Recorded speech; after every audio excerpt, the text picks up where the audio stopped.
Kalau mau berlanjut, sederhana sekali nyatakan oke. Yang ingin berlanjut, selamat berlanjut dengan kebohongan. Yang satu.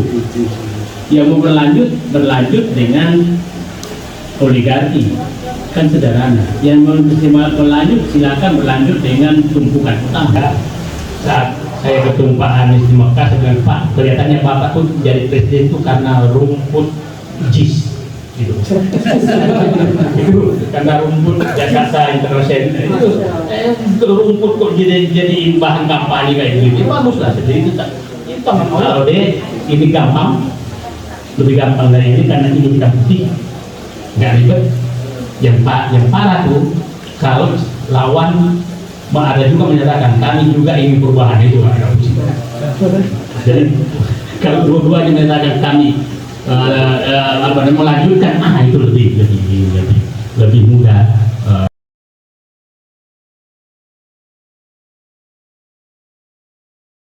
Saya persilahkan kepada Pak Dilu kurang lebih 15 menit karena nanti ditutup diskusinya. Assalamualaikum warahmatullahi wabarakatuh. Selamat malam, salam sejahtera bagi kita semua.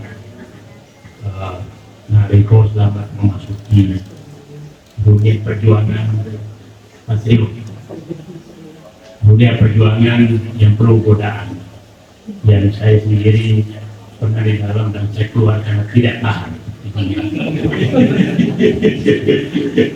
Jadi itu ya dunia yang mudah-mudahan makin memperbaiki. Saya ingin menyatakan bahwa sebenarnya perjuangan saat ini jauh lebih mudah dibanding perjuangan sebelumnya, karena perjuangan sekarang ini hitam putih, yang ingin berlanjut dan ingin dua hitam putih, dan dua lawan itu mau berlanjut, kita mau berubah. Sederhana sekali. Jadi kalau dulu pilgub di sini susah karena nggak hitam putih, di abu-abunya banyak. Waktu pilpres dulu juga nggak hitam putih. Dulu hanya hitam putih bahwa umat ke Prabowo, yang lain ke Jokowi, karena umat saat itu tidak mau penikmat kebohongan sehingga lari ke, bukan karena suka Prabowo saat itu sebenarnya, tidak suka dibohongi sehingga rakyat pindah ke sini nggak dibohongi, dan kira-kira begitu. Nah sekarang hitam putih enak sebenarnya. Jadi saya ya sebenarnya saya juga salut kalau debatir petarung yang tidak kenal siang dan malam. Saya bilang jaga kesehatan. Nah sederhana sebenarnya. Kalau mau berlanjut sederhana sekali nyatakan oke. Yang ingin berlanjut selamat berlanjut dengan kebohongan. Yang satu. Yang mau berlanjut dengan oligarki, kan sederhana. Yang mau berlanjut silakan berlanjut dengan tumpukan utang. Yang mau berlanjut silakan berlanjut dengan proyek mangkrak. Yang mau berlanjut silakan berlanjut dengan tarif listrik mahal. Yang mau berlanjut silakan berlanjut dengan BBM mahal. Yang mau berlanjut silakan berlanjut dengan cari pupuk subsidi susah dengan harga yang mahal. Yang mau berlanjut silahkan berlanjut dengan impor banyak sekali barang dan jasa, sederhana sekali. Yang mau berlanjutlah dengan umat selalu dipojokkan. Sederhana, jadi kalau umat sederhana, yang mau berlanjut silahkan berlanjut dengan umat selalu dicurigai. Umat yang tidak menjilat dikasih nama kadrun, sederhana. Jadi gampang sekali berkampanye sekarang, kan? Pas turun ke desa, ya yang mau berlanjut siapa? Berlanjut, oke deh kalau gitu nanti pupuk naik lagi ya, BBM naik lagi ya, sederhana. Jadi kampanyenya jauh lebih gampang. Yang perlu adalah sebenarnya kita berdoa supaya rakyat ini diberikan akal sehat, itu dia. Jadi kalau selama diberikan akal sehat pasti nggak mau berlanjut. Jadi sederhana kok, kumpulkan aja semua itu dengan biaya sekolah mahal, biaya rumah sakit mahal, apa segala mahal gitu. Kalau yang berlanjut silakan gitu aja. Saya menjadi menyatakan sangat sederhana pilihannya, hitam putih, nggak abu-abu, hitam putih. Jadi baguslah Ganjar itu memilih hitam putih karena dia nggak tahu bahwa kita nggak tahu siapa yang hitam siapa yang putih kan. Sederhana. Jadi saya lama sekali di dalam birokrasi dan saya di birokrasi sejak Pak Presiden, jadi saya paham betul arah kebijakan masing-masing presiden. Coba saya kasih contoh saja. Saya pernah dulu tuh saya datang protes ke Pak Yusuf Kala waktu Wapres dan ke Pak SBY. Pak, ini saya bilang ini pupuk ini bocor. Pak JK nanya, bocor kemana ini? Bocor ke petambak, ke kebun, apa segala. Terus kalau ke petambak jadi apa? Jadi udang, jadi ikan bandeng Pak. Kalau ke kebun jadi macam-macam Pak. Jadi sawit, jadi apa? Apa kata dia? Kalau perlu bocorkan lagi. Berbeda kan sekarang, gas kurang maka diam kan. Nah, disitulah kita lihat bagaimana sikap seorang pemimpin. Saya disuruh bocorkan, bukan masalah itu Pak bocorannya, masalahnya anggarannya nggak cukup. Nah, bukan bocor yang salah, berarti pupuknya yang kurang. Ya bukan pupuknya yang kurang Pak, uangnya yang kurang. Udah panggil Menteri Keuangan, tambahkan uang. Nah begitu pemimpin. Jangan seperti sekarang, subsidi pupuk dikurangi, terus dikasih subsidi mobil listrik kan. Dan pebisnisnya kita tahu siapa pebisnis mobil listrik kan, di istana dan tetangga istana. Nah, jadi gimana kita? Jadi kalau nanti Bapak nanti kampanye sekali. Dulu Pak 2014 tarif listrik itu 444 per KW. 2014. Sekarang 1.400. Yang paling murah. Kan sederhana. Jadi kalau mau lanjut ya nanti lah 3.000 rupiah per KW apa? Nyaok kalian semua. Kira-kira kampanyenya seperti itu. Nanti kalau setelah lanjut nanti di masjid mungkin bukan lagi ini kumpulan kadrun pada ngumpul gitu kan, bukan lagi umat Islam dikatakan kumpulan kadrun pada berkumpul. Jadi nah nanti kita jalan pakai kopiah yang gini si kadrun datang lagi itu. Nah itu kalau berlanjut ini kan baru 9 tahun saja sudah begini, apalagi tambah lagi berikutnya gitu. Dan dia sudah menyatakan berlanjut dan dua calon ini berlanjut.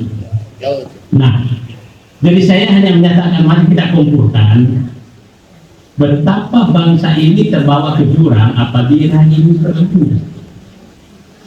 Apabila ini berlanjut. Nah, saya contoh saja lah.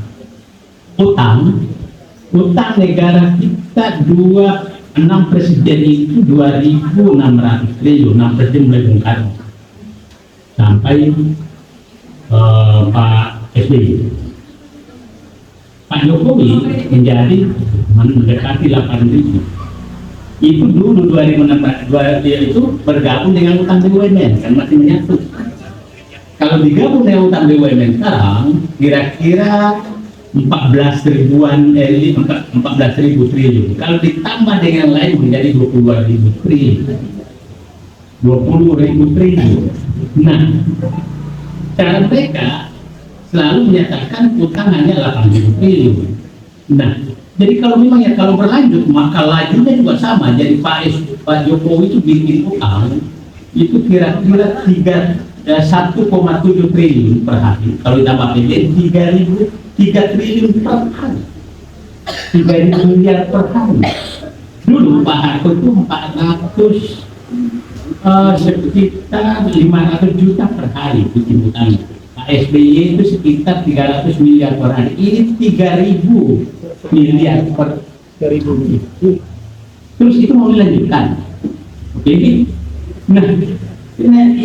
Nah, yang selalu dikatakan mereka itu bahwa nggak usah lah mikirin utang. Kita kan nggak pernah bayar utang. Ini pembodohan. Kita bayar utang bukan, kita tidak bayar utang, tapi karena utanglah listrik naik, karena utanglah BBM naik, karena utanglah gas tidak dapat, karena utanglah biaya sekolah susah, karena utanglah tapi mereka dibikin bodoh semua. Nggak pernah saya datang ke bank membayar utang mereka, enggak, tapi kau pungut dari angkauku untuk membayar. Nah ini yang perlu saya bantu masyarakat itu menjelaskan ke mereka. Jadi kesulitan yang Anda hadapi bukan, nah kita bayar utang. Kita bayar utang, bayangkan utang sekarang kalau Bapak dan Ibu lihat itu kan sekitar 450 triliun bunganya per tahun. Bunga top 400-an triliun. Nah pokok nggak pernah dibuka itu. Pokoknya, jadi biasanya kita nggak ini terutama. Nah itu perkiraan saya itu 1.000 triliun bayar utangnya. Dan Bapak dan Ibu ini kemarin kan Bu Sri Mulyani menyatakan kita surplus APBN 152 triliun. Tapi waktu yang sama dia menambah hutang 165 triliun. Jadi Bapak dan Ibu sederhana saja, apakah wajar orang yang punya duit di bawah bantal mengutang ke tetangga dan bangga pula? Nah, 162 triliun itu bunganya hampir 7%. 7% per tahun, 7% ini dibayar oleh kita. Jadi menurut saya Menteri Keuangan ini sudah merugikan negara karena dia mengambil utang sementara uang kelebihan, ya kan? Nah 6% kali 1.160 hampir 170 triliun itu berapa kerugian negara karena kelebihan menarik? Kan harusnya kalau lebih yang nggak usah menarik utang loh. Nah tapi kan kita siap menghadapi karena kita menganggap terus ini ada menteri sekarang seakan-akan monopoli kebenaran. Menteri ini nggak pernah merasa, apalagi menteri yang satu itu akan menghadap kau belakang. Menteri yang apaan itu. Nah terus nah jadi saya sekali menyatakan listnya banyak. Nanti Pak Laude kita bikin listnya aja bahwa kalau diteruskan ini yang terjadi. Ya kalau kalau mau perubahan itu kan diartikan membelok balikan enggak juga gitu. Jadi saya kemarin membahas proyek mangkrak tapi menarik sebenarnya Pak Widodo. Jadi ini Allah sebenarnya sepertinya langsung menunjukkan kan begini. Bisa kampanye janji-janji beliau itu memukul semua di akhir masa jabatan. Dia menyatakan proyek mangkrak. Ternyata sekarang ratusan proyek mangkrak yang dihasilkan. Masih ingat dulu kan untuk menjelekkan presiden sebelumnya, maka dia berkunjung ke Hambalang dan menyatakan ini proyek mangkrak. Padahal itu bukan proyek mangkrak, proyek yang tidak diteruskan dan tidak diizinkan diteruskan. Tidak diizinkan diteruskan, baru bukan seakan-akan itu dibikin menara proyek mangkrak. Pidato lagi proyek mangkrak. Terus yang kedua datang meresmikan Kertajati, Bandara Kertajati, proyek mangkrak. Saya kebetulan pelakunya semua di dalam itu. Jadi proyek Kertajati itu dulu idenya Megawati. Terus masuk SBY, di awal-awal SBY pidato, ini bandara terlalu bagus agar kita besarkan. Kita kaji di dalam, Pak ini nggak pernah layak bandara ini, jangan dibangun, nggak dibangun. Kita nggak bangun, datang si jagoan, ini proyek mangkrak kita tutup mangkrak sekarang makan. Jadi Allah pun langsung menjawab.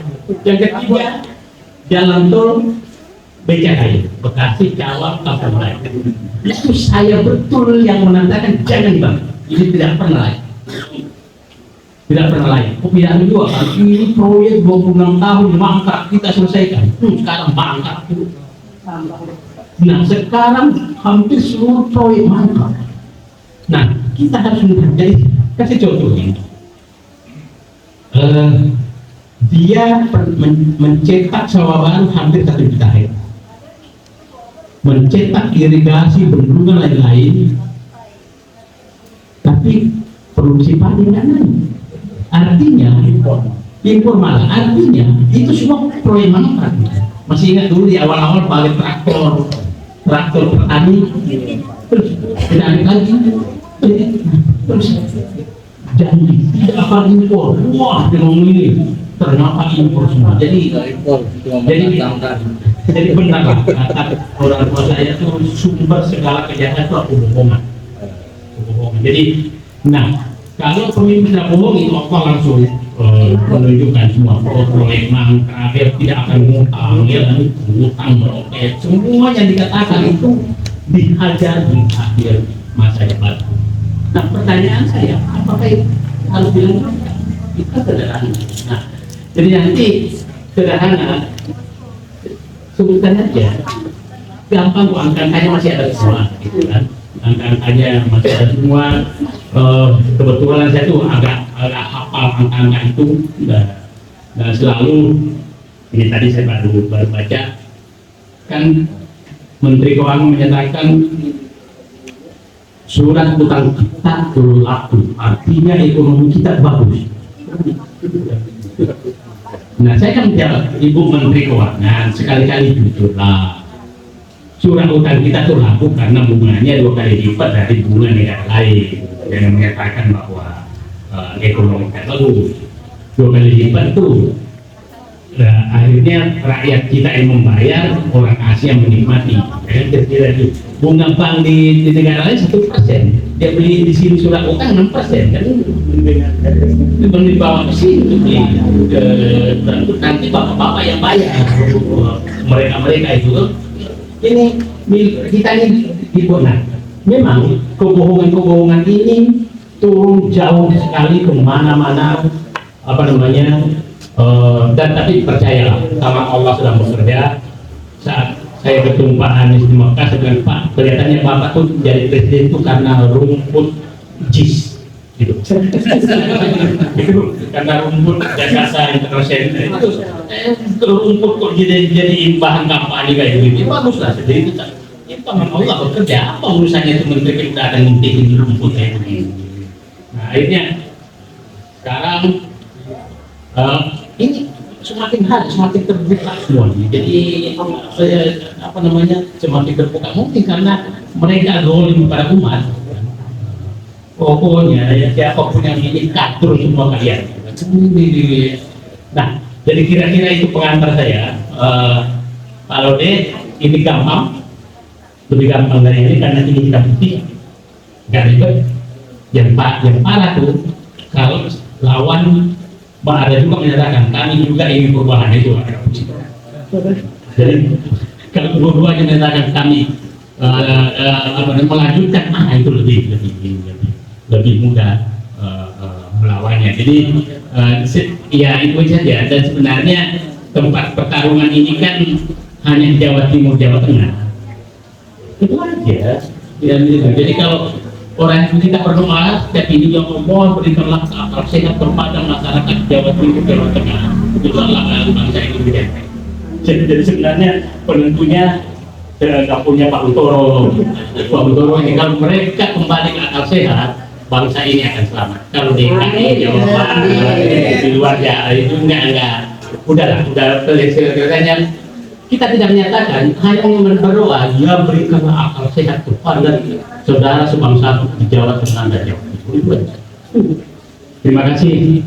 Assalamualaikum warahmatullahi wabarakatuh. Waalaikumsalam warahmatullahi wabarakatuh.